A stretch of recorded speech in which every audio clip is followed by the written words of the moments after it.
Hi viewers, ಕರುನಾಟಕ ರುಚಿ ಕ್ರಿಯೇಷನ್ಸ್ಗೆ ಸ್ವಾಗತ. ವರಮಹಾಲಕ್ಷ್ಮಿ ತಾಯಿಗೆ ಹೇಗೆ ಸೀರೆಯನ್ನು ಉಡಿಸ್ಬೋದು ಅಂತ ನಾನಿಲ್ಲಿ ಶೇರ್ ಮಾಡ್ಕೊಳ್ತಾ ಇದ್ದೀನಿ. ಸೀರೆಯನ್ನು ಬಿಡಿಸ್ಬಿಟ್ಟು ಒಳಪದ್ರಕ್ಕೆ 1-2 ಇಂಚ್ ಅಗಲ ಆಗುವಷ್ಟು ನೆರಿಗೆಗಳನ್ನ ನಾವು ಮಾಡ್ಕೋಬೇಕಾಗುತ್ತೆ. ನೋಡಿ, ಈ ರೀತಿ ಪ್ಲೀಟ್ಸನ್ನು ಮಾಡ್ಕೋಬೇಕು. 2 ಕೈಗಳಿಂದ ನಾವು ಈ ರೀತಿ ನೆರಿಗೆ ಮಾಡಿದಾಗ ನೆರಿಗೆಗಳು ಒಂದೇ ಸಮನೆ ಬರುತ್ತೆ. ನೆರಿಗೆಗಳನ್ನ ಸ್ವಲ್ಪ ದೂರಕ್ಕೆ ಮಾಡಿಕೊಂಡು ನೆರಿಗೆಗಳನ್ನ ಜೋಡಿಸ್ಕೊಳ್ತಾ ನೀವು ನೆರಿಗೆಗಳನ್ನ ಮಾಡ್ಕೋಬೇಕಾಗತ್ತೆ. ಇಲ್ಲಿ ನಾನು ಮುಕ್ಕಾಲು ಭಾಗ ಸೀರೆಯಲ್ಲಿ ನೆರಿಗೆಯನ್ನು ಮಾಡ್ಕೊಳ್ತಾ ಇದ್ದೀನಿ. 1-2 ಇಂಚು ಅಗಲ ಆಗುವಷ್ಟು ನೆರಿಗೆಗಳನ್ನ ಮಾಡ್ಕೊಳ್ಳಿ. ಪ್ಲೀಟ್ಸನ್ನು ಮಾಡ್ಕೊಳ್ಳಿ. ತುಂಬ ಅಗಲನೂ ಮಾಡ್ಕೋಬೇಡಿ, ತುಂಬ ಸಣ್ಣದಾಗೂ ಮಾಡ್ಕೋಬೇಡಿ. 2 ಇಂಚ್ ಅಗಲ ಇದ್ದರೆ ಸಾಕಾಗತ್ತೆ. ಈ ರೀತಿ ಪ್ಲೀಟ್ಸನ್ನು ಮಾಡ್ಕೋಬೇಕಾಗತ್ತೆ. ನಾನು ಮುಕ್ಕಾಲು ಭಾಗ ಸೀರೆಯನ್ನು ಪ್ಲೀಟ್ಸ್ ಮಾಡಿಕೊಂಡು ನಂತರ ನೆರಿಗೆಗಳನ್ನ ಜೋಡಿಸ್ಬಿಟ್ಟು ನಾನಿಲ್ಲಿ ಕ್ಲಿಪ್ಪನ್ನು ಸೇರಿಸ್ಕೊಳ್ತಾ ಇದ್ದೀನಿ. ಹೊಸದಾಗಿ ಯಾರೆಲ್ಲ ನಮ್ಮ ಚಾನಲ್ ನೋಡ್ತಾ ಇದ್ದೀರಾ, ನಮ್ಮ ಚಾನಲ್ನ ಸಬ್ಸ್ಕ್ರೈಬ್ ಮಾಡ್ಕೊಂಡು ನೋಡಿ. ಹಾಗೆ ಪಕ್ಕದಲ್ಲಿರುವಂಥ ಬೆಲ್ ಐಕನ್ನ ಕ್ಲಿಕ್ ಮಾಡಿ ಆಲ್ ಬಟನ್ ಒತ್ತಿ ನೆಕ್ಸ್ಟ್ ಹಾಕೋ ವಿಡಿಯೋ ನೋಟಿಫಿಕೇಷನ್ಗಾಗಿ. ನೋಡಿ, ನೆರಿಗೆಗಳನ್ನ ಈ ರೀತಿ ಮಾಡ್ಕೊಂಡ ನಂತರ ಎಲ್ಲ ನೆರಿಗೆಗಳನ್ನ ನಾವು ನೀಟಾಗಿ ಜೋಡಿಸ್ಬಿಟ್ಟು ಕ್ಲಿಪ್ಪನ್ನು ಸೇರಿಸ್ಕೋಬೇಕಾಗುತ್ತೆ. ಕ್ಲಿಪ್ಪು ಅಥವಾ ಬಟ್ಟೆ ಪಿನ್ನನ್ನು ನಾವಿಲ್ಲಿ ಸೇರಿಸ್ಕೋಬೇಕು. ನಾನು ಸ್ವಲ್ಪ ಇಲ್ಲಿ ನೆರಿಗೆ ಮಾಡೋದನ್ನು ನಿಧಾನಕ್ಕೆ ತೋರಿಸಿದ್ದೀನಿ. ಪ್ರೀವಿಯಸ್ ವಿಡಿಯೋದಲ್ಲಿ ಒಬ್ಬರು ನಿಧಾನಕ್ಕೆ ತೋರಿಸಿ ನೆರಿಗೆ ಮಾಡೋದನ್ನು ಅಂತ ಕೇಳಿದರು. ಅದಕ್ಕೋಸ್ಕರ ನಾನಿಲ್ಲಿ ನಿಧಾನಕ್ಕೆ ನೆರಿಗೆಯನ್ನು ಮಾಡಿ ತೋರಿಸ್ತಾ ಇದ್ದೀನಿ. ಈ ರೀತಿ ಎಲ್ಲ ನೆರಿಗೆಗಳನ್ನೂ ಒಂದೇ ಸಮನೆ ಇಟ್ಕೊಂಡು ಜೋಡಿಸ್ಕೊಂಡು ನೀಟಾಗಿ ಜೋಡಿಸ್ಬಿಟ್ಟು ಅಲ್ಲಿ ನೆರಿಗೆಗಳನ್ನ ಈ ರೀತಿ ಕೈಯಿಂದ ಪ್ರೆಸ್ ಮಾಡಿದಾಗ ಅಲ್ಲಿ ಸ್ಟಿಫಾಗಿ ಕೂರುತ್ತೆ. ನಂತರ ಒಂದು ಕ್ಲಿಪ್ಪಿಂದ ಅಥವಾ ಬಟ್ಟೆ ಪಿನ್ನಿಂದ ನೆರಿಗೆಯನ್ನು ಅಲ್ಲಿ ನೀವು ಸೆಕ್ಯೂರ್ ಮಾಡ್ಕೊಳ್ಳಿ. ನಂತರ ಇನ್ನೊಂದು ಸೈಡು ಸಹ ನೆರಿಗೆಯನ್ನು ನೀವು ಇದೇ ರೀತಿ ಜೋಡಿಸ್ಕೋಬೇಕಾಗತ್ತೆ. ಈ ಅಲಂಕಾರ ತುಂಬ ಚೆನ್ನಾಗಿರುತ್ತೆ. ದೇವಸ್ಥಾನಗಳಲ್ಲಿ ನಾವು ದೇವಿಗೆ ಅಲಂಕಾರ ಮಾಡಿದಾಗ ದೇವಿ ಹೇಗೆ ಕಾಣಿಸ್ತಾರೆ ಆ ರೀತಿಯಲ್ಲಿ ಬರುತ್ತೆ. ತುಂಬ ಚೆನ್ನಾಗಿ ಬರುತ್ತೆ ಅಂತಲೇ ಹೇಳ್ಬೋದು. ಹೊಸದಾಗಿ ವರಮಹಾಲಕ್ಷ್ಮಿ ದೇವಿಗೆ ಅಂದರೆ ಕಳಶಕ್ಕೆ ಸೀರೆಯನ್ನು ಯಾರು ಉಡಿಸ್ತಾರೆ ಅವರು ಸಹ ಈ ಮೆಥಡನ್ನು ಟ್ರೈ ಮಾಡಬಹುದು. ಈಸಿಯಾಗಿ ಉಡಿಸ್ಬಹುದು. 2 ತುದಿಗಳಲ್ಲೂ ಪ್ಲೀಟ್ಸನ್ನು ಜೋಡಿಸ್ಬಿಟ್ಟು ಕ್ಲಿಪ್ಪನ್ನು ಸೇರಿಸ್ಕೊಂಡು ಮಧ್ಯಭಾಗದಲ್ಲೂ ಸಹ ನಾನು ಪ್ಲೀಟ್ಸ್ಗಳನ್ನು ನೀಟಾಗಿ ಜೋಡಿಸ್ಕೊಂಡು ನಾನಲ್ಲಿ ಎರಡು ಸೈಡು ಸಹ ಕ್ಲಿಪ್ಪನ್ನು ಸೇರಿಸ್ಕೊಳ್ತೀನಿ. ಸ್ವಲ್ಪ ದೂರಕ್ಕೆ ಗ್ಯಾಪನ್ನು ಕೊಟ್ಬಿಟ್ಟು ಪ್ಲೀಟ್ಸನ್ನು ನೀಟಾಗಿ ಜೋಡಿಸ್ಬಿಟ್ಟು ನಾನಲ್ಲಿ ಕ್ಲಿಪ್ಪನ್ನು ಸೇರಿಸ್ಕೊಳ್ತಾ ಇದ್ದೀನಿ. 2 ಸ್ಟೆಪ್ನಲ್ಲಿ ದೇವಿಗೆ ಹೇಗೆ ಸೀರೆ ಅಲಂಕಾರನ ಈಸಿಯಾಗಿ ಮಾಡ್ಬೋದು ಅನ್ನೋದನ್ನು ಈ ವಿಡಿಯೋದಲ್ಲಿ ನಾನು ಶೇರ್ ಮಾಡ್ಕೊಂಡಿದ್ದೀನಿ. ತುಂಬ ಚೆನ್ನಾಗಿ ಬರುತ್ತೆ ಈ ಅಲಂಕಾರ ಅಂತಲೇ ಹೇಳ್ಬೋದು. ನೋಡಿ, ನೆರಿಗೆಗಳನ್ನ ಈ ರೀತಿ ನೀಟಾಗಿ ಒಂದೊಂದು ನೆರಿಗೆಗಳನ್ನ ಜೋಡಿಸ್ಬಿಟ್ಟು ಕ್ಲಿಪ್ ಅಥವಾ ಬಟ್ಟೆ ಪಿನ್ನನ್ನು ಸೇರಿಸ್ಕೊಳ್ಳಿ. ಈಗ ಸೀರೆಯನ್ನು ನಾನಿಲ್ಲಿ ನೆರಿಗೆಯನ್ನು ಮಾಡ್ಕೊಂಡಿದ್ದೀನಿ. ಒಂದು ಸೈಡು ನೆರಿಗೆಯನ್ನು ಮಾಡ್ಕೊಂಡ ನಂತರ ನಾನು ಪಲ್ಲುವನ್ನು ಸಹ ನೆರಿಗೆಯನ್ನು ಮಾಡ್ಕೊಳ್ತೀನಿ. ನಾವು ನಾರ್ಮಲ್ ಆಗಿ ಸೀರೆ ಉಟ್ಕೊಂಡಾಗ ಹೇಗೆ ಪಲ್ಲುವನ್ನು ನೆರಿಗೆ ಮಾಡ್ಕೊಳ್ತೀವಿ ಅದೇ ರೀತಿ ನೆರಿಗೆಯನ್ನು ಮಾಡ್ಕೋಬೇಕಾಗತ್ತೆ. ಮೊದಲಿಗೆ ಸೀರೆಯನ್ನು ಸರಿ ಮಾಡಿಕೊಂಡು ನಂತರ ನಾವು ಪ್ಲೀಟ್ಸನ್ನು ಹಿಡಿಬೇಕಾಗತ್ತೆ. ನಿಮಗೆ ಎಷ್ಟು ಅಗಲ ಬೇಕು ಅಂತ ನೋಡಿಕೊಂಡು ನೀವಲ್ಲಿ ಪ್ಲೀಟ್ಸನ್ನು ಮಾಡ್ಕೊಳ್ಳಿ. ನಾನು ಸ್ವಲ್ಪ ದೊಡ್ಡದಾಗೂ ಅಲ್ಲ ಅಥವಾ ತುಂಬ ಸಣ್ಣದಾಗೂ ಅಲ್ಲ, ಆ ರೀತಿ ಇಲ್ಲಿ ಪ್ಲೀಟ್ಸನ್ನು ಮಾಡ್ಕೊಳ್ತಾ ಇದ್ದೀನಿ. ಅಂದರೆ 1-2 ಇಂಚ್ ಅಗಲ ಆಗುವಷ್ಟು ನಾನಿಲ್ಲಿ ಪ್ಲೀಟ್ಸನ್ನು ಮಾಡ್ಕೊಳ್ತಾ ಇದ್ದೀನಿ. ನಾವು ನಾರ್ಮಲ್ ಆಗಿ ಸೀರೆ ಉಟ್ಕೊಂಡಾಗ ಹೇಗೆ ಪ್ಲೀಟ್ಸನ್ನು ಮಾಡ್ಕೊಳ್ತೀವಿ ಅದೇ ರೀತಿ ನೀವಿಲ್ಲಿ ಪ್ಲೀಟ್ಸನ್ನು ಮಾಡ್ಕೊಳ್ಳಿ. ನೀವು ವಿ ಶೇಪಲ್ಲಿ ದೇವಿಗೆ ಪಲ್ಲುವನ್ನು ಹಾಕ್ತೀನಿ ಅಂದರೆ ನೀವು ದೊಡ್ಡದಾಗಿಯೇ ಪ್ಲೀಟ್ಸನ್ನು ಮಾಡ್ಕೋಬೋದು. ನಿಮಗೆ ಯಾವ ರೀತಿ ಬೇಕೋ ಆ ರೀತಿ ಪ್ಲೀಟ್ಸನ್ನು ಮಾಡ್ಕೊಳ್ಳಿ. ನಾನೀಗ ಈ ರೀತಿ ಪ್ಲೀಟ್ಸನ್ನು ಮಾಡಿಕೊಂಡು, ಅಂದರೆ ನಾವು ನಾರ್ಮಲ್ ಆಗಿ ಸೀರೆ ಉಟ್ಕೊಳ್ಳೋವಾಗ ಹೇಗೆ ಪ್ಲೀಟ್ಸ್ ಮಾಡ್ಕೊಳ್ತೀವಿ ಅದೇ ರೀತಿ ಪ್ಲೀಟ್ಸನ್ನು ಮಾಡಿ ಮೊದಲಿಗೆ ತುದಿಗೆ ಅಲ್ಲಿ ಕ್ಲಿಪ್ಪನ್ನು ಸೇರಿಸ್ಕೊಂಡು ನಂತರ ಈ ಪ್ಲೀಟ್ಸನ್ನು ನಾನಲ್ಲಿ ಸರಿ ಮಾಡಿಕೊಂಡು ನೀಟಾಗಿ ಜೋಡಿಸ್ಬಿಟ್ಟು ನೀಟಾಗಿ ಪ್ಲೀಟ್ಸ್ಗಳು ಬರೋ ರೀತಿಯಲ್ಲಿ ನಾನು ಮಾಡ್ಕೊಳ್ತಾ ಇದ್ದೀನಿ. ಇದೇ ರೀತಿ ನಾವು 1 ಮಾರ ಆಗುವಷ್ಟು ಪಲ್ಲುವನ್ನು ನಾವು ಪ್ಲೀಟ್ಸನ್ನು ಮಾಡ್ಕೋಬೇಕಾಗತ್ತೆ. ಅಂದರೆ ಕಾಲ್ಭಾಗ ಸೀರೆಯನ್ನು ನಾವೇನು ಇಟ್ಕೊಂಡಿದ್ದೀವಿ ಆ ಕಾಲ್ಭಾಗ ಸೀರೆಯನ್ನು ನಾವು ಇದೇ ರೀತಿ ಪ್ಲೀಟ್ಸನ್ನು ಮಾಡ್ಕೋಬೇಕಾಗತ್ತೆ. ಸೆರಗನ್ನು ಸಹ ಇದೇ ರೀತಿ ನೆರಿಗೆಗಳನ್ನ ಮಾಡಿಕೊಂಡು ಒಂದು ಸ್ವಲ್ಪ ದೂರಕ್ಕೆ ಬಟ್ಟೆ ಪಿನ್ನು ಗುಂಡು ಪಿನ್ನನ್ನು ನೀವಿಲ್ಲಿ ಸೇರಿಸ್ಬೋದು ಅಥವಾ ಕ್ಲಿಪ್ಸನ್ನು ಸಹ ನೀವಿಲ್ಲಿ ಸೇರಿಸ್ಕೋಬೋದು. ನೆರಿಗೆಗಳನ್ನೆಲ್ಲ ನೀಟಾಗಿ ಜೋಡಿಸ್ಕೊಂಡು ಕ್ಲಿಪ್ಪು ಅಥವಾ ಬಟ್ಟೆ ಪಿನ್ನು ಏನಿರುತ್ತೆ ನಿಮ್ಮ ಹತ್ರ ಅದನ್ನ ಸೇರಿಸ್ಬಿಟ್ಟು ಅಲ್ಲಿ ಸೆಕ್ಯೂರ್ ಮಾಡ್ಕೊಳ್ಳಿ. ನೆರಿಗೆಗಳು ಎಲ್ಲೋ ಜಾರದೇ ಇರೋ ರೀತಿ ನೀವಲ್ಲಿ ಪಿನ್ನನ್ನು ಸೇರಿಸ್ಕೋಬೇಕಾಗತ್ತೆ. ಸ್ವಲ್ಪ ದೂರಕ್ಕೆ ಪಿನ್ನನ್ನು ಸೇರಿಸ್ಕೊಳ್ಳಿ. ಆಗ ನಿಮಗೆ ಈಸಿ ಆಗುತ್ತೆ ದೇವಿಗೆ ಸೀರೆಯನ್ನು ಉಡಿಸ್ಬೇಕಾದ್ರೆ. ಒಂದು ದಿನ ಮುಂಚಿತವಾಗಿ ನಾವು ಈ ರೀತಿ ನೆರಿಗೆಯನ್ನು ಮಾಡಿಟ್ಕೊಂಡ್ರೆ ಹಬ್ಬದ ದಿನ ದೇವಿಗೆ ಸೀರೆಯನ್ನು ಉಡಿಸ್ಲಿಕ್ಕೆ ತುಂಬಾ ಈಸಿ ಆಗುತ್ತೆ ಅಂತಲೇ ಹೇಳ್ಬೋದು. ಹೊಸದಾಗಿ ಯಾರೆಲ್ಲ ನಮ್ಮ ಚಾನಲ್ ನೋಡ್ತಾ ಇದ್ದೀರಾ ನಮ್ಮ ಚಾನಲ್ನ ಸಬ್ಸ್ಕ್ರೈಬ್ ಮಾಡ್ಕೊಂಡು ನೋಡಿ. ವಿಡಿಯೋ ಏನಾದರೂ ಇಷ್ಟ ಆದರೆ ನಿಮ್ಮ ಫ್ಯಾಮಿಲಿ ಫ್ರೆಂಡ್ಸ್ಗೂ ಸಹ ವಿಡಿಯೋನ ಶೇರ್ ಮಾಡಿ. ಹಾಗೆ ನಿಮಗೆ ಈ ವಿಡಿಯೋ ತುಂಬ ಇಷ್ಟ ಆಯಿತು ಅಂದರೆ ಒಂದು ಲೈಕ್ ಕೊಡಿ. ನಾನೀಗ ಪಲ್ಲುವನ್ನು ಸಹ ನೆರಿಗೆಯನ್ನು ಮಾಡ್ಕೊಂಡಿದ್ದೀನಿ. ನೆರಿಗೆಯನ್ನು ಮಾಡಿಕೊಂಡು ಒಂದು ಸ್ವಲ್ಪ ದೂರಕ್ಕೆ ಗುಂಡು ಪಿನ್ನನ್ನು ನಾನಿಲ್ಲಿ ಸೇರಿಸ್ಕೊಂಡಿದ್ದೀನಿ. ನೀವು ಗುಂಡು ಪಿನ್ನು ಅಥವಾ ಬಟ್ಟೆ ಪಿನ್ನನ್ನು ಏನನ್ನಾದರೂ ಸಹ ಸೇರಿಸ್ಕೋಬಹುದು. ತುಂಬ ಚೆನ್ನಾಗಿ ಬರುತ್ತೆ. ಸಣ್ಣದಾಗಿ ಪ್ಲೀಟ್ಸ್ ಮಾಡಿಕೊಂಡ್ರೆ ಪಲ್ಲು ಹಾಕಿದಾಗ ನೋಡಲಿಕ್ಕೆ ಲುಕ್ ಅನ್ನೋದು ತುಂಬ ಚೆನ್ನಾಗಿ ಬರುತ್ತೆ. ಈಗ ಸೆರಗನ್ನು ಸಹ ನಾನು ನೆರಿಗೆಯನ್ನು ಮಾಡಿ ಇಟ್ಕೊಂಡಿದ್ದೀನಿ. ಈಗ ಸೀರೆಯನ್ನು ನಾನು ನೆರಿಗೆ ಮಾಡಿ ಇಟ್ಕೊಂಡಿದ್ದಾಗಿದೆ. ಈಗ ದೇವಿಗೆ ಹೇಗೆ ಸೀರೆಯನ್ನು ಉಡಿಸೋದು ಅಂತ ನೋಡೋಣ. ನೋಡ್ಬೋದು ಪಲ್ಲು ನಾನಿಲ್ಲಿ 1 ಮಾರ ಆಗುವಷ್ಟು ತೆಗೆದುಕೊಂಡಿದ್ದೀನಿ. ಇನ್ನೊಂದು ಸ್ವಲ್ಪ ಎಕ್ಸ್ಟ್ರಾ ಇದೆ ಅಂತ ಹೇಳ್ಬೋದು. ಒಂದು 1/4 ಭಾಗ ಎಕ್ಸ್ಟ್ರಾ ಇದೆ. 1/4 ಭಾಗ ಅಂದರೆ 1/4 ಮಾರ ಆಗುವಷ್ಟು ಪಲ್ಲುವನ್ನು ನಾನಿಲ್ಲಿ ರೆಡಿ ಮಾಡಿ ಇಟ್ಕೊಂಡಿದ್ದೀನಿ. ಈಗ ಸೀರೆಯನ್ನು ನಾವು ಈ ರೀತಿ ರೆಡಿ ಮಾಡಿ ಇಟ್ಕೊಬಿಟ್ರೆ ದೇವಿಗೆ ಸೀರೆ ಉಡಿಸೋದು ಈಸಿ ಅಂತಲೇ ಹೇಳ್ಬೋದು. ಈಗ ದೇವಿಗೆ ಹೇಗೆ ಸೀರೆ ಉಡಿಸೋದು ಅಂತ ನೋಡೋಣ. ನಾನಿಲ್ಲಿ ಒಂದು ಟೇಬಲ್ ಇಟ್ಕೊಂಡಿದ್ದೀನಿ. ಟೇಬಲ್ ಮೇಲೆ ಸೀರೆಯನ್ನು ತಂದು ಈ ರೀತಿ ನಾನಿಲ್ಲಿ ಮೊದಲಿಗೆ ಜೋಡಿಸ್ಕೊಳ್ತಾ ಇದ್ದೀನಿ. ಕಳಶ ಅನ್ನೋದು ಅದು ಸೀರೆಯ ಮಧ್ಯಭಾಗಕ್ಕೆ ಬರಬೇಕಾಗತ್ತೆ. ಸೊ ನಾನಿಲ್ಲಿ 2 ಸ್ಟೆಪ್ ಮಾಡಲಿಕ್ಕೆ ಇಲ್ಲಿ ಬಿಂದಿಗೆಗೆ ಸಪೋರ್ಟಿವ್ ಆಗಿ ಒಂದು ಡಬ್ಬನ ಇಟ್ಕೊಳ್ತಾ ಇದ್ದೀನಿ. ಸಣ್ಣ ಡಬ್ಬ ಇಟ್ಕೊಳ್ತಾ ಇದ್ದೀನಿ. ಈ ರೀತಿ ಸಣ್ಣ ಡಬ್ಬ ಇಟ್ಕೊಳ್ಳೋದ್ರಿಂದ ಸೊಂಟದ ಶೇಪು ನೀಟಾಗಿ ಬರುತ್ತೆ ಅಂತಲೇ ಹೇಳ್ಬೋದು. ಮೇಲ್ಗಡೆ ಇನ್ನೊಂದು ಸಣ್ಣ ಬಿಂದಿಗೆಯನ್ನು ಇಟ್ಕೊಳ್ತಾ ಇದ್ದೀನಿ. ಕಳಶಕ್ಕೆ ನಾನಿಲ್ಲಿ ಬಿಂದಿಗೆಯನ್ನು ಇಟ್ಕೊಂಡಿದ್ದೀನಿ. ನೀವು ಒಂದೇ ಬಿಂದಿಗೆಯಲ್ಲೂ ಸಹ ಈ ಅಲಂಕಾರನ ಮಾಡ್ಕೋಬೋದು.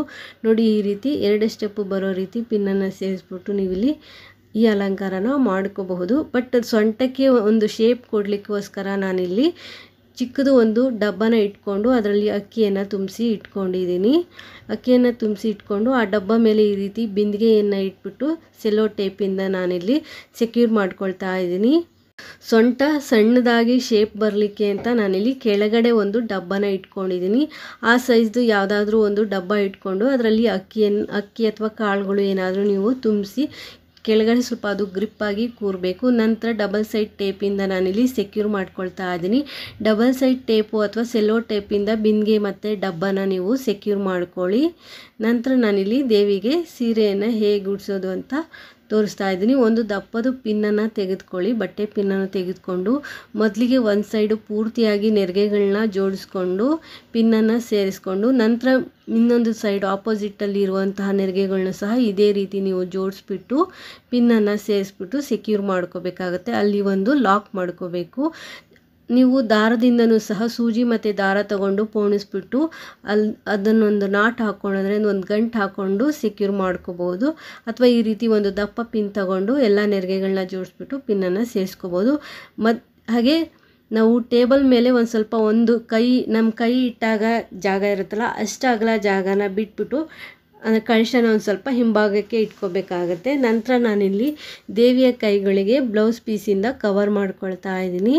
ಈ ರೀತಿ ಬಾರ್ಡರ್ ಭಾಗ ಅನ್ನೋದು ಮೊಣಕೈಗೆ ಬರೋ ರೀತಿ ಇಟ್ಬಿಟ್ಟು ನೀವು ಇಲ್ಲಿ ಒಂದು ರೌಂಡನ್ನು ಈ ರೀತಿ ತಗೊಂಡು ಬಂದು ಅಂದರೆ ಬ್ಲೌಸ್ ಪೀಸನ್ನು ಈ ರೀತಿ ಬ್ಲೌಸ್ ಪೀಸಿನ ಬಾರ್ಡರ್ ಸೈಡ್ ತುದಿ ಬರುತ್ತಲ್ಲ ಅದನ್ನ ತೆಗೆದುಕೊಂಡು ಒಂದು ರೌಂಡ್ ತೊಗೊಂಡು ಬಂದು ನೀವು ಗುಂಡು ಪಿನ್ನಿಂದ ಅಲ್ಲಿ ಸೆಕ್ಯೂರ್ ಮಾಡ್ಕೋಬೇಕಾಗತ್ತೆ. ಗುಂಡು ಪಿನ್ನು ಅಥವಾ ಬಟ್ಟೆ ಪಿನ್ನಿಂದ ನೀವು ಅಲ್ಲಿ ಸೆಕ್ಯೂರ್ ಮಾಡ್ಕೊಳ್ಳಿ.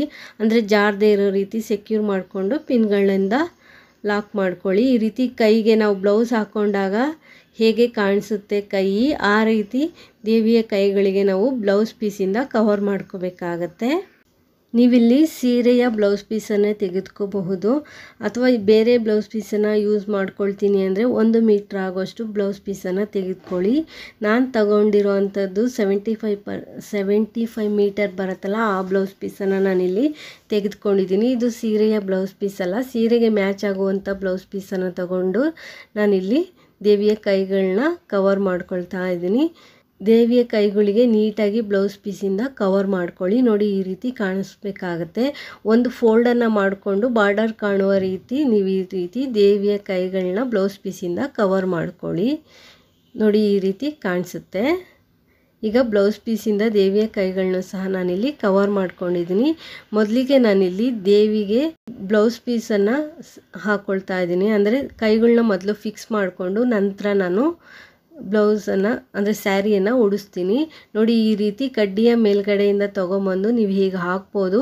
ಸ್ವಲ್ಪ ನಾನು ಅಲ್ಲಿ ತೊಗೊಂಡಿರೋ ಬ್ಲೌಸ್ ಪೀಸು ಸಣ್ಣದಾಗಿರೋದ್ರಿಂದ ನಾನೇನು ಮಾಡ್ತಾ ಇದ್ದೀನಿ ಬ್ಯಾಕ್ ಸೈಡಿಂದ ಹಾಕ್ಕೊಳ್ತಾ ಇದ್ದೀನಿ. ಬ್ಯಾಕ್ ಸೈಡಿಂದ ಕೈಗಳನ್ನ ಈ ರೀತಿ ಫಿಕ್ಸ್ ಮಾಡ್ಕೊಳ್ತಾ ಇದ್ದೀನಿ. ನೋಡಿ ಬ್ಯಾಕ್ ಸೈಡಿಂದ ನಾನು ತೊಗೊಂಡು ಬಂದು ಈ ರೀತಿ ಕಡ್ಡಿಯ ಮೇಲ್ಗಡೆ ಕೈಗಳನ್ನ ಸೇರಿಸ್ಬಿಟ್ಟು ನಂತರ ನಾನಲ್ಲಿ ಸೆಕ್ಯೂರ್ ಮಾಡ್ಕೊಳ್ತೀನಿ. ಕೈ ನೋಡ್ಕೊಳ್ಳಿ, ಏಕೆಂದರೆ ಅಭಯಹಸ್ತ ಅನ್ನೋದು ಬಲಗಡೆಗೆ ಬರಬೇಕು, ಇನ್ನೊಂದು ಕೈ ಕೆಳಗಡೆ ಹಸ್ತ ನೋಡೋ ರೀತಿ ಇಟ್ಕೊಂಡು ನೀಟಾಗಿ ನೋಡಿಕೊಂಡು ನೀವು ಹಸ್ತನ ಫಿಕ್ಸ್ ಮಾಡ್ಕೋಬೇಕಾಗತ್ತೆ. ನಂತರ ಬ್ಯಾಕ್ ಸೈಡಿಂದ ಬ್ಲೌಸ್ ಪೀಸ್ ತುದಿಗಳನ್ನ ತೊಗೊಂಬಂದು ಬ್ಲೌಸ್ ಹಾಕ್ಕೊಂಡಾಗ ಹೇಗೆ ಕಾಣಿಸುತ್ತೆ ಆ ರೀತಿ ನಾವು ಪಿನ್ನಿಂದ ಸೆಕ್ಯೂರ್ ಮಾಡ್ಕೋಬೇಕಾಗತ್ತೆ. ನೋಡಿ, ಈ ರೀತಿ ಎರಡು ತುದಿಗಳನ್ನ ತೊಗೊಂಬಿಟ್ಟು ನಾನಲ್ಲಿ ಬಟ್ಟೆ ಪಿನ್ನಿಂದ ಅಥವಾ ಗುಂಡು ಪಿನ್ನಿಂದ ನಾವಲ್ಲಿ ಸೆಕ್ಯೂರ್ ಮಾಡ್ಕೋಬೋದು. ನಾನಿಲ್ಲಿ ಗುಂಡು ಪಿನ್ನಿಂದ ಆ ಎರಡು ತುದಿಗಳನ್ನ ನೀಟಾಗಿ ಜೋಡಿಸ್ಬಿಟ್ಟು ಪಿನ್ನನ್ನು ಸೇರಿಸ್ತಾ ಇದ್ದೀನಿ. ಸ್ವಲ್ಪ ಎಕ್ಸ್ಟ್ರಾ ಇರೋವಂಥದ್ದು ಒಳಭಾಗಕ್ಕೆ ಸೇರಿಸ್ಬಿಟ್ಟು ಈ ರೀತಿ ನಾನಲ್ಲಿ ಪಿನ್ನನ್ನು ಹಾಕ್ಕೊಳ್ತಾ ಇದ್ದೀನಿ. ಬ್ಲೌಸ್ ಹಾಕ್ಕೊಂಡಾಗ ಹೇಗೆ ಕಾಣಿಸುತ್ತೆ ಆ ರೀತಿ ನಾವಲ್ಲಿ ಮಾಡ್ಕೋಬೇಕಾಗತ್ತೆ, ಅಷ್ಟೇ, ಇನ್ನೇನು ಇಲ್ಲ. ನೋಡಿ, ಈ ರೀತಿ ಹಾಕ್ಬಿಟ್ಟು ನಂತರ ಸೀರೆ ಎಲ್ಲ ಉಳಿಸಿದ ನಂತರ ನಾವು ಕೈಗಳನ್ನ ಸರಿ ಮಾಡ್ಕೋಬಹುದು. ನೋಡಿ, ಈ ರೀತಿ ಮಾಡ್ಕೊಳ್ಳಿ. ಲಾಸ್ಟಲ್ಲಿ ಸಹ ಈ ರೀತಿ ನೆರಿಗೆ ಅಂದರೆ ಬ್ಲೌಸ್ ಪೀಸನ್ನೆಲ್ಲ ನೀಟಾಗಿ ಒಂದು ಕಡೆ ಜೋಡಿಸ್ಬಿಟ್ಟು ಲಾಸ್ಟಲ್ಲಿ ಒಂದು ಪಿನ್ನನ್ನು ಹಾಕ್ಕೊಂಡಿದ್ದೀನಿ. ನೋಡ್ತಾ ಇರ್ಬೋದು ಬ್ಲೌಸ್ ಹಾಕ್ಕೊಂಡಾಗ ಹೇಗೆ ಕಾಣಿಸುತ್ತೆ ಅದೇ ರೀತಿ ಇಲ್ಲಿ ಕಾಣಿಸ್ತಾ ಇದೆ. ಈಗ ನಾವು ಸೆರಗನ್ನು ಏನು ಮಾಡಿಟ್ಕೊಂಡಿದ್ದೀವಿ ಅದನ್ನ ಹಿಂಭಾಗದಿಂದ ತೊಗೊಬರ್ಬೇಕಾಗತ್ತೆ. ನೀಟಾಗಿ ನಾವು ಪಲ್ಲು ಹಾಕ್ಕೊಳ್ತೀವಲ್ಲ ಆ ರೀತಿಯಾಗಿ ತೊಗೊಬರ್ಬೇಕು. ನಾವು ಸೀರೆ ಉಟ್ಕೊಂಡಾಗ ಹೇಗೆ ತೊಗೊಂಡ್ಬಂದು ಭುಜದ ಮೇಲೆ ಸೆರಗನ್ನ ಹಾಕ್ಕೊಳ್ತೀವಿ ಅದೇ ರೀತಿ ಹಾಕಬೇಕಾಗತ್ತೆ. ನೋಡಿ, ಬ್ಯಾಕ್ ಸೈಡು ಈ ರೀತಿ ಕಾಣಿಸುತ್ತೆ. ನಾನು ಈ ರೀತಿಯಾಗಿ ಇಲ್ಲಿ ಪಿನ್ನನ್ನು ಹಾಕಿ ಇಟ್ಕೊಂಡಿದ್ದೀನಿ. ಒಂದು ನೆರಿಗೆಯನ್ನು ಮೇಲ್ಭಾಗಕ್ಕೆ ಬರೋ ರೀತಿ, ಇನ್ನೊಂದು ಸೈಡು ನೆರಿಗೆಯನ್ನು ಕೆಳಭಾಗಕ್ಕೆ ಬರೋ ರೀತಿ, ಅಂದರೆ 2 ಸ್ಟೆಪ್ ಬರಬೇಕು ಅಂತ ಈ ರೀತಿ ಹಾಕಿಟ್ಕೊಂಡಿದ್ದೀನಿ. ಈಗ ದೇವಿಗೆ ಸೆರಗನ್ನು ಹಾಕ್ಕೊಳ್ತೀನಿ. ಫಸ್ಟು ಸೆರಗನ್ನು ನಾವು ನಾರ್ಮಲಾಗಿ ಸೀರೆ ಉಟ್ಕೊಳ್ಳೋವಾಗ ಹಾಕ್ಕೊಳ್ತೀವಲ್ಲ, ಫಸ್ಟು ಆ ರೀತಿ ಹಾಕ್ಕೊಂಡು ಈ ರೀತಿ ನೆರಿಗೆಗಳನ್ನ ನಾವು ಫಸ್ಟು ಬಿಡಿಸ್ಕೋಬೇಕಾಗತ್ತೆ.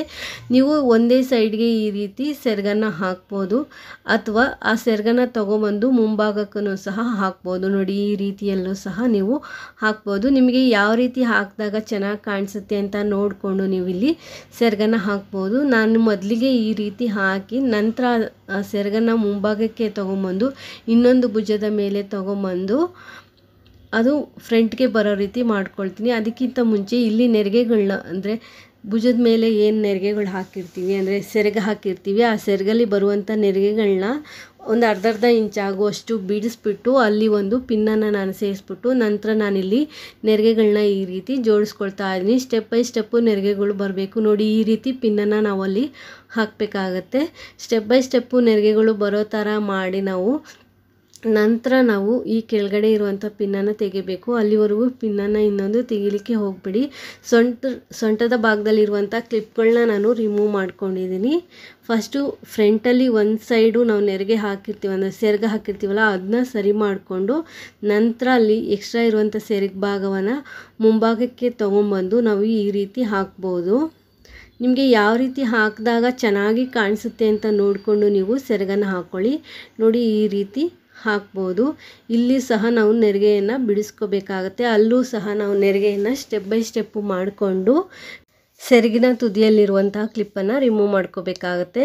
ಮೊದಲು ಅಲ್ಲಿ ನಾನು ಸ್ಟೆಪ್ ಬೈ ಸ್ಟೆಪ್ ಮಾಡಿಕೊಂಡು ಪಿನ್ನನ್ನು ಸೇರಿಸ್ಕೊಳ್ತೀನಿ. ಗುಂಡು ಪಿನ್ನನ್ನು ಸೇರಿಸ್ಕೊಂಡು ನಂತರ ಆ ಸೆರಗಿನ ತುದಿಯಲ್ಲಿರುವಂತಹ ಕ್ಲಿಪ್ಪನ್ನು ರಿಮೂವ್ ಮಾಡ್ಕೊಳ್ತೀನಿ. ನೀವು ಮೊದಲೇ ಕ್ಲಿಪ್ಪನ್ನು ರಿಮೂವ್ ಮಾಡಲಿಕ್ಕೆ ಹೋಗಬೇಡಿ. ಸೆರಗಿನ ತುದಿಯಲ್ಲಿರುವಂಥ ಕ್ಲಿಪ್ಪನ್ನು ಅಲ್ಲಿ ನಾವು ಭುಜದ ಮೇಲೆ ದೇವಿಯ ಸೀರೆಯನ್ನು ಹಾಕ್ಕೊಂಡಿರ್ತೀವಲ್ಲ, ದೇವಿಯ ಭುಜದ ಮೇಲೆ ಸೆರಗೆ ಏನು ಬರುತ್ತೆ ಅದು ಹಾಕಿರ್ತೀವಲ್ಲ ಅಲ್ಲಿ ಪಿನ್ನನ್ನು ಸೇರಿಸಿ ನಂತರ ತುದಿಯಲ್ಲಿರುವಂಥ ಕ್ಲಿಪ್ಪನ್ನು ರಿಮೂವ್ ಮಾಡಿಬಿಟ್ಟು ನೆರಿಗೆಗಳನ್ನ ಜೋಡಿಸಿ ಈ ರೀತಿ ನೀವು ಹಾಕ್ಬೋದು. ನಿಮಗೆ ಯಾವ ರೀತಿ ಹಾಕಿದಾಗ ಚೆನ್ನಾಗಿ ಕಾಣಿಸುತ್ತೆ ಅಂತ ನೋಡಿಕೊಂಡು ಹಾಕ್ಕೊಳ್ಳಿ. ಹಾಗೆ ವಿ ಶೇಪಲ್ಲೂ ಸಹ ನೀವು ಇಲ್ಲಿ ಸೆರಗನ್ನು ಹಾಕ್ಬೋದು. ನಾನು ಈ ರೀತಿ ಹಾಕಿ ನಂತರ ಅದನ್ನು ದೇವಿಯ ಚೆಸ್ಟ್ ಭಾಗಕ್ಕೆ ಒಳಭಾಗಕ್ಕೆ ನಾವು ಈ ರೀತಿ ಅದೇನು ಕಾಣಿಸ್ತಾ ಇದೆ ಅಂದರೆ ಕುಚ್ಚುಕಟ್ಟಿರೋ ಥರ ಏನು ಸೀರೆನಲ್ಲಿ ಬಂದಿದೆ ಅದನ್ನ ನಾನು ದೇವಿಯ ಚೆಸ್ಟ್ ಭಾಗದ ಒಳಗಡೆ ಅಂದರೆ ನಾವು ಒಂದು ಸೈಡು ಪಲ್ಲು ಹಾಕಿರ್ತೀವಲ್ಲ ಲೆಫ್ಟ್ ಸೈಡು, ಆ ಲೆಫ್ಟ್ ಸೈಡ್ ಸೆರಗಿನ ಒಳಗಡೆ ಸೇರಿಸ್ಬಿಟ್ಟು ನಾನು ಅಲ್ಲೊಂದು ಗುಂಡು ಪಿನ್ನಿಂದ ಸೆಕ್ಯೂರ್ ಮಾಡ್ಕೊಳ್ತೀನಿ. ಇನ್ನೊಂದು ತುದಿಯಲ್ಲಿರುವಂತಹ ನೆರಿಗೆಗಳು ಆಚೆಗೆ ಬರದೇ ಇರೋ ರೀತಿ ಸೆಕ್ಯೂರ್ ಮಾಡ್ಕೊಳ್ತೀನಿ. ಈ ಸೈಡು ಸಹ ನಾನು ಸ್ಟೆಪ್ ಬೈ ಸ್ಟೆಪ್ಪು ಬರೋ ರೀತಿ ಮಾಡ್ಕೊಂಡಿದ್ದೀನಿ. ಆ ಸೈಡು ಸಹ ಸ್ಟೆಪ್ ಬೈ ಸ್ಟೆಪ್ಪು ಬರೋ ರೀತಿ ಮಾಡಿಕೊಂಡು ನೀಟಾಗಿ ಇಟ್ಕೊಂಡು ನಂತರ ಕೈಗಳನ್ನ ಸರಿ ಮಾಡ್ಕೋಬೇಕಾಗುತ್ತೆ. ಈಗ ದೇವಿಯ ಸೊಂಟಕ್ಕೆ ಒಂದು ದಾರನ ಕಟ್ಕೊಳ್ತಾ ಇದ್ದೀನಿ. ಎಲ್ಲ ನೆರಿಗೆಗಳು ನೀಟಾಗಿ ಗ್ರಿಪ್ಪಾಗಿ ಕುತ್ಕೊಳ್ಳೋ ರೀತಿ ಒಂದು ದಾರನ ಕಟ್ಕೊಳ್ಳಿ. ತುಂಬ ಟೈಟಾಗಿ ಕಟ್ಟಲಿಕ್ಕೆ ಹೋಗಬೇಡಿ. ಸೆರಗನ ನಾವು ಏನಾದರೂ ಜಾರಿಸ್ಲಿಕ್ಕೆ ಈಸಿ ಆಗಬೇಕು. ಹಾಗಾದರೆ ತುಂಬ ಲೂಸಾಗೂ ಕಟ್ಟಬೇಡಿ, ಮೀಡಿಯಮ್ ಆಗಿ ಕಟ್ಕೊಳ್ಳಿ. ನೀಟಾಗಿ ಕುತ್ಕೋಬೇಕು, ಎತ್ತಂಗೆ ಕಾಣಿಸ್ಬಾರ್ದು. ನಂತರ ಅಲ್ಲಿರುವಂಥ ಪಿನ್ನನ್ನು ನಾನು ಇವಾಗ ರಿಮೂವ್ ಮಾಡಿಕೊಂಡು ಈಗ ಕೆಳಗಡೆ ಏನು ಪ್ಲೀಟ್ಸ್ ಮಾಡಿ ಹಾಕಿಟ್ಕೊಂಡಿದ್ವಿ ಆ ಪ್ಲೀಟ್ಸ್ಗಳನ್ನ ನಾನು ರಿಮೂವ್ ಮಾಡ್ಕೊಳ್ತಾ ಇದ್ದೀನಿ. ಉದ್ದಕ್ಕೆ ನಾವೇನು ನೆರಿಗೆಗಳನ್ನ ಬಿಟ್ಕೊಂಡಿದ್ವಿ, ಪ್ಲೀಟ್ಸನ್ನು ಬಿಟ್ಕೊಂಡಿದ್ವಿ, ಆ ಪ್ಲೀಟ್ಸ್ನಲ್ಲಿರುವಂಥ ಕ್ಲಿಪ್ಪನ್ನು ರಿಮೂವ್ ಮಾಡಿಬಿಟ್ಟು ಈಗ ನೆರಿಗೆಗಳನ್ನ ಈ ರೀತಿ ಬಿಡಿಸ್ಕೊಳ್ತಾ ಇದ್ದೀನಿ. ನಿಧಾನಕ್ಕೆ ನೆರಿಗೆಗಳನ್ನ ಬಿಡಿಸ್ಕೊಳ್ಳಿ. ನೀವಿಲ್ಲಿ ನೆರಿಗೆಗಳನ್ನ ಸಮವಾಗಾದರೂ ತೊಗೋಬೋದು, ಅಥವಾ 2 ಸ್ಟೆಪ್ ಬೇಕು ಅಂದರೆ ಒಂದು ಸೈಡು ಲೆಂತನ್ನು ಕಡಿಮೆ ಮಾಡಿ ಇನ್ನೊಂದು ಸೈಡು ಲೆಂತನ್ನು ಉದ್ದ ಮಾಡಿ ಹಾಕ್ಕೊಂಡಾಗ ಈ ರೀತಿ 2 ಸ್ಟೆಪ್ಪು ದೇವಿಗೆ ಸೀರೆ ಅಲಂಕಾರನ ಮಾಡ್ಬೋದು. ನಾನಿಲ್ಲಿ 2 ಸ್ಟೆಪ್ ಮಾಡೋದಕ್ಕೆ ಒಂದು ಸೈಡು ನೆರಿಗೆಗಳು ಉದ್ದಕ್ಕೆ ಬಿಟ್ಕೊಂಡಿದ್ದೀನಿ, ಇನ್ನೊಂದು ಸೈಡು ನೆರಿಗೆಯನ್ನು ಕಡಿಮೆ ಮಾಡಿದ್ದೀನಿ. ನೀವು ಎರಡನ್ನೂ ಸಮವಾಗಿ ಇಟ್ಕೊಂಡು ಆ ನೆರಿಗೆಗಳನ್ನ ಸ್ಪ್ರೆಡ್ ಮಾಡಿದ್ರೆ ಇನ್ನೂ ಅಗಲವಾಗಿ ಇನ್ನೂ ತುಂಬ ಚೆನ್ನಾಗಿ ಬರುತ್ತೆ ಅಂತಲೇ ಹೇಳ್ಬೋದು. ನೋಡಿ, ನಾನು ಈ ರೀತಿ ನೆರಿಗೆಗಳನ್ನ ಬಿಡಿಸ್ಕೊಳ್ತಾ ಇದ್ದೀನಿ. ಒಂದೇ ಸಮ ಎಳಿಲಿಕ್ಕೆ ಹೋಗಬೇಡಿ, ಏಕೆಂದರೆ ನಾವು ಅಲ್ಲಿ ಪಿನ್ ಹಾಕಿರೋದ್ರಿಂದ ನಿಧಾನಕ್ಕೆ ನಾವು ಈ ರೀತಿ ಜಗ್ಗಿಸ್ಕೊಂಡು ನೆರಿಗೆಗಳನ್ನ ಸ್ಪ್ರೆಡ್ ಮಾಡ್ಕೋಬೇಕಾಗತ್ತೆ. ನಂತರ ಇನ್ನೊಂದು ಶಾರ್ಟಾಗಿ ನಾವು ನೆರಿಗೆ ಬಿಟ್ಕೊಂಡಿದ್ವಲ್ಲ ಆ ನೆರಿಗೆಯಲ್ಲಿರುವಂತಹ ಕ್ಲಿಪ್ಸನ್ನು ರಿಮೂವ್ ಮಾಡಿಬಿಟ್ಟು ಈ ರೀತಿ ನೆರಿಗೆಗಳನ್ನ ಜೋಡಿಸ್ಕೋಬೇಕಾಗತ್ತೆ. ಸ್ಟೆಪ್ ಬೈ ಸ್ಟೆಪ್ಪು ನೀಟಾಗಿ ಬರಬೇಕು, ಹಾಗೆ ಒಂದ್ರ ಪಕ್ಕ ಒಂದು ನೆರಿಗೆಗಳು ಬರಬೇಕು. ಆ ರೀತಿಯಾಗಿ ನೀವು ನೆರಿಗೆಗಳನ್ನ ಜೋಡಿಸ್ಕೋಬೇಕಾಗತ್ತೆ. ನೋಡಿ, ಈ ರೀತಿ ಮೊದಲಿಗೆ ಜೋಡಿಸ್ಕೊಳ್ಳಿ. ನಂತರ ಇನ್ನೊಂದ್ಸಲಿ ಫ್ರಂಟಲ್ಲಿ ನಿಂತ್ಕೊಂಡು ನೋಡಿಕೊಂಡು ನೀವು ಮತ್ತೆ ಸರಿ ಮಾಡ್ಕೋಬೋದು. ಮೊದಲಿಗೆ ಈ ರೀತಿ ಬಿಡಿಸ್ಕೊಳ್ಳಿ. ನೀವು ಈ ರೀತಿ ಆಗಾದರೂ ಹಾಕ್ಕೋಬೋದು. ಇದೇ ನೆರಿಗೆಗಳನ್ನ ಇನ್ನೊಂದು ಸ್ವಲ್ಪ ಚೇಂಜಸ್ ಮಾಡಿ ತೋರಿಸಿದ್ದೀನಿ. ಪೂರ್ತಿಯಾಗಿ ವಿಡಿಯೋ ನೋಡಿದಾಗ ಮಾತ್ರ ನಿಮಗೆ ಐಡಿಯಾ ಬರುತ್ತೆ ಅಂತಲೇ ಹೇಳ್ಬೋದು. ಪೂರ್ತಿಯಾಗಿ ನೋಡಿ. ಫಸ್ಟು ಈ ರೀತಿ ಹಾಕಿದ್ದೀನಿ. ನಿಮಗೆ ಯಾವ ರೀತಿ ಹಾಕಿದಾಗ ಚೆನ್ನಾಗಿ ಕಾಣಿಸುತ್ತೆ ಅಂತ ಒಂದ್ಸಲಿ ನೋಡ್ಕೊಳ್ಳಿ. ನೆರಿಗೆಗಳನ್ನೆಲ್ಲ ನೀಟಾಗಿ ಜೋಡಿಸ್ಕೊಂಡು ಗುಂಡು ಪಿನ್ನು ಅಥವಾ ಬಟ್ಟೆ ಪಿನ್ನನ್ನು ಸೇರಿಸಿ, ನೆರಿಗೆಗಳು ಎಲ್ಲೂ ಜಾರಬಾರ್ದು, ಹಾಗೆ ಎತ್ಕೊಂಡಂಗೂ ಸಹ ಇರಬಾರ್ದು. ಆ ರೀತಿ ನೋಡಿಕೊಂಡು ಪಿನ್ಗಳನ್ನ ಸೇರಿಸ್ಕೊಳ್ಳಿ. ಹಾಫ್ ಸೈಡ್ ನೆರಿಗೆ ಬೇಕು ಅಂದರೆ ಈ ರೀತಿ ಮಾಡ್ಕೋಬೋದು, ಅಥವಾ ಪೂರ್ತಿಯಾಗಿ ನೆರಿಗೆಗಳನ್ನ ಅಪೋಸಿಟ್ ಸೈಡ್ಗೂ ಸಹ ಅಪೋಸಿಟ್ ಡೈರೆಕ್ಷನ್ನಲ್ಲಿ ನೆರಿಗೆಗಳನ್ನ ಬಿಡಿಸ್ಕೊಂಡಾಗ ನಾವು ದೇವಸ್ಥಾನಗಳಲ್ಲಿ ದೇವಿಗೆ ಸೀರೆ ಉಡಿಸಿದಾಗ ಹೇಗೆ ಕಾಣಿಸುತ್ತೆ ಆ ರೀತಿ ಕಾಣಿಸುತ್ತೆ. ನೋಡಿ, ಅಪೋಸಿಟ್ ಸೈಡಲ್ಲೂ ಸಹ ನಾನಿಲ್ಲಿ ನೆರಿಗೆಗಳನ್ನ ಈ ರೀತಿ ಬಿಡಿಸ್ಕೊಳ್ತಾ ಇದ್ದೀನಿ. 2 ಸೈಡು ನೆರಿಗೆಗಳು ನೀಟಾಗಿ ಸ್ಪ್ರೆಡ್ ಆಗಬೇಕು ಅಂದರೆ ಈ ರೀತಿ, ಈಗ ಇನ್ನೊಂದ್ಸಲಿ ಅಂತ ಹೇಳಿದ್ನಲ್ಲ, ಈ ರೀತಿ ಆಪೋಸಿಟ್ಗೂ ನೆರಿಗೆಗಳನ್ನ ನಾವಲ್ಲಿ ಜೋಡಿಸ್ಬಿಟ್ಟು ಈ ರೀತಿ ಸ್ಪ್ರೆಡ್ ಮಾಡಿದಾಗ ನಮಗೆ 2 ಸ್ಟೆಪ್ಪಲ್ಲಿ ನೀಟಾಗಿ ಕಾಣಿಸುತ್ತೆ.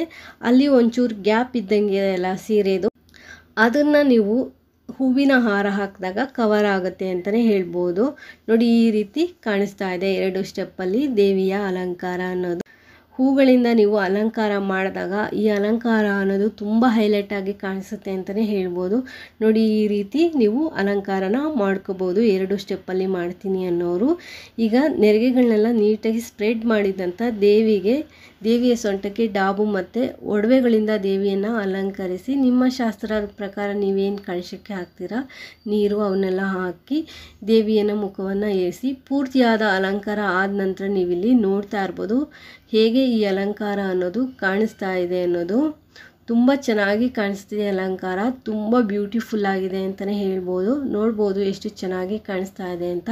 ದೇವಸ್ಥಾನಗಳಲ್ಲಿ ದೇವಿಯನ್ನು ನೋಡಿದಾಗ ಹೇಗೆ ಕಾಣಿಸುತ್ತೆ ಅದೇ ರೀತಿ ಕಾಣಿಸುತ್ತೆ ಅಂತಲೇ ಹೇಳ್ಬೋದು. ಈ ವಿಡಿಯೋ ಏನಾದರೂ ನಿಮಗೆ ಇಷ್ಟ ಆದರೆ ಪ್ಲೀಸ್ ಒಂದು ಲೈಕ್ ಕೊಡಿ.